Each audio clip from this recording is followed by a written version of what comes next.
And thank you for joining us for this special report on suicide awareness. I'm Dontre Drexelius. I'm standing outside of the Ohio Media School located in Cincinnati, Ohio, where myself and a fellow classmate graduated. Ernesto, also known as DJ Hennessii, was a great classmate, friend, and someone I consider to be a brother. I was saddened with the rest of my classmates and instructors to find out a few weeks ago that he committed suicide. No one would ever thought that this would have happened to a person like Ernesto.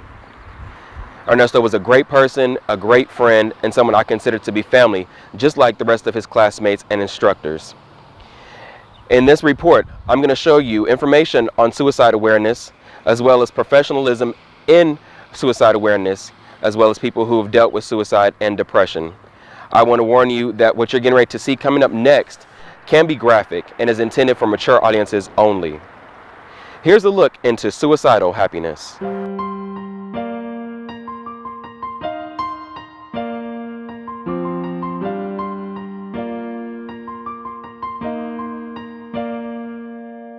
Ernesto Gomez, aka DJ Hennessii, aka my son. He was definitely motivated, a lot of ambition and drive, just a happy-go-lucky person. He was always willing to help and give his ideas to others to help them be successful. He loved this industry, and he had a lot of plans for himself. I will always remember the process. Him and I had countless conversations about the process and being able to transition from one place to another and what you need to do to get there. I am so very proud of who he was. I'm so very proud of his work. I will forever miss him dearly, and I love you very much, son. Ernesto and I became really close over the past couple months. You know, he was someone that came in, and when he found out that I was sick, every single time, it just energy. And he would send me his energy. And now I'm finally on a path of wellness, and I definitely contribute a piece of that to what he brought into my life. Ernesto was Ohio Media School. You name it, he was it. He embodied every core value that we are. He was part of this staff, and I will be forever grateful for the light that he brought into my life for the short amount of time that he was in it. I couldn't even believe I graduated, and Ernesto was a catalyst at the end. Like, I knew I could come down here, that dude was gonna be here. Like, he would help me, like, bam, I got you. Patience, I could ask him 5 or 6 times, like, and so I appreciate that. According to the American Foundation for Suicide Prevention, suicide is 10th in leading cause of death in the U.S. Each year, 44,965 Americans die by suicide. For every one suicide, at least 25 attempt. Warning signs of suicide include talking about wanting to die, looking for a way to kill oneself, talking about feeling hopeless or having no reason to live, talking about feeling trapped or unbearable pain, also being a burden to others, or increased usage of alcohol or drugs. Suicide is a very serious epidemic in our society, and the wonderful news about it is that it can actually be prevented. Suicide is never about wanting to take someone's life. It's always about wanting to end the psychological or physical pain that a person is experiencing.